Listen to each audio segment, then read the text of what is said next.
যে কোনো ধরনের খারাপ আইন কোনটা আপনার মানে সংস্কার করা প্রয়োজন, কোনটা বাতিল করা প্রয়োজন, সেটা আমরা সুচিন্তিতভাবে পদক্ষেপ নেওয়ার চেষ্টা করব। আপনি সাইবার নিরাপত্তা আইনে তো আমিও আসামি ছিলাম, কাজে বুঝতে পারছেন সাইবার নিরাপত্তা আইনকে ভালোবাসার তো কোনো কারণ নাই আমার। জি, দেখেন, ছাত্র জনতার পক্ষ থেকে জাতিসংঘের নেতৃত্বে তদন্তের কথা বলা হয়েছিল। তো আমি মনে করি আমরা এখানে এসেছি, ছাত্র জনতা আমাদের জন্য যে একটা অপূর্ব সময় তৈরি করে দিয়েছে দেশকে গড়ার, সেই দায়িত্ব নিয়ে এসেছি, সেই প্রত্যাশাকে প্রতিনিধিত্ব করতে এসেছি। কাজেই সেটার দিকে আমাদের মনোযোগ থাকবে। আর বিচার বিভাগীয় তদন্ত এখন যেটা আপনি বলেছেন এটার ব্যাপারে এখন এই মুহূর্তে মন্তব্য করছি। জি, শেষ।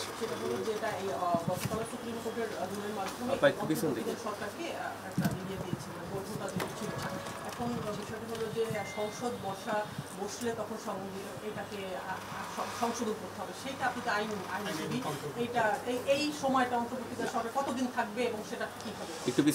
আপনার প্রশ্নটা আসলে পর্যবেক্ষণের মতো হয়ে গেছে। আমি শুধু বলি এইটার মেয়াদের ব্যাপারে এখনও কোনো কথা হয়নি। আপনাদেরকে দুইটা জিনিস মাথায় রাখবেন কাইন্ডলি, সেটা হচ্ছে রাজনৈতিক দলগুলোর প্রত্যাশা থাকবে যে যত তাড়াতাড়ি সম্ভব নির্বাচন, আবার এই দেশের সাধারণ মানুষের যে সংস্কার আকাঙ্ক্ষা, সেখান থেকে প্রত্যাশা থাকবে এই সরকার যেন জরুরি কিছু সংস্কার করে যায়। কারণ আমরা দেখেছি অতীতে পুলিশ, বিচার বিভাগ, দুর্নীতি দমন কমিশন সহ বিভিন্ন রাষ্ট্রীয় প্রতিষ্ঠানকে, এমনকি পাবলিক বিশ্ববিদ্যালয়কে, এগুলিকে জনগণকে নির্যাতনের ওয়েপন হিসাবে ইউজ করার চেষ্টা করা হয়েছে। আমরা এই সমস্ত প্রতিষ্ঠান থেকে কিছু কিছু ভালো সার্ভিস পেয়েছি, এই সমস্ত প্রতিষ্ঠানেও কিছু কিছু ভালো মানুষ আছেন, কিন্তু পুরা সিস্টেমটা এমনভাবে দাঁড় করিয়েছিল যে এগুলি আপনার ভিন্নমত পোষণকারী মানুষ, মৌলিক অধিকার চর্চাকারী মানুষের জন্য এই প্রতিষ্ঠানগুলো একটা আতঙ্কে পরিণত হয়েছিল। তো এই সংস্কারের আকাঙ্ক্ষা মানুষে আছে।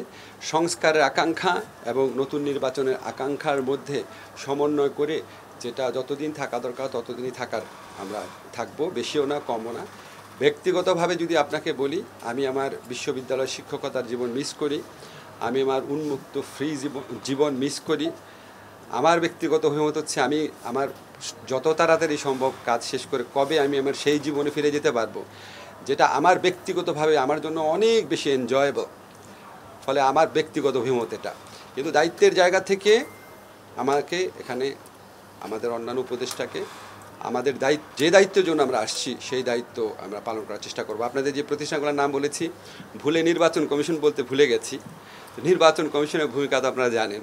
তো এখানে যদি আপনার ওভারহলিং না করা হয়, তাহলে ভবিষ্যতে যে সরকার আসবে তারা তো এই প্রতিষ্ঠানগুলোকে আবার সেভাবে ব্যবহার করবে। আমাদের অতীতের অভিজ্ঞতা সুখকর না।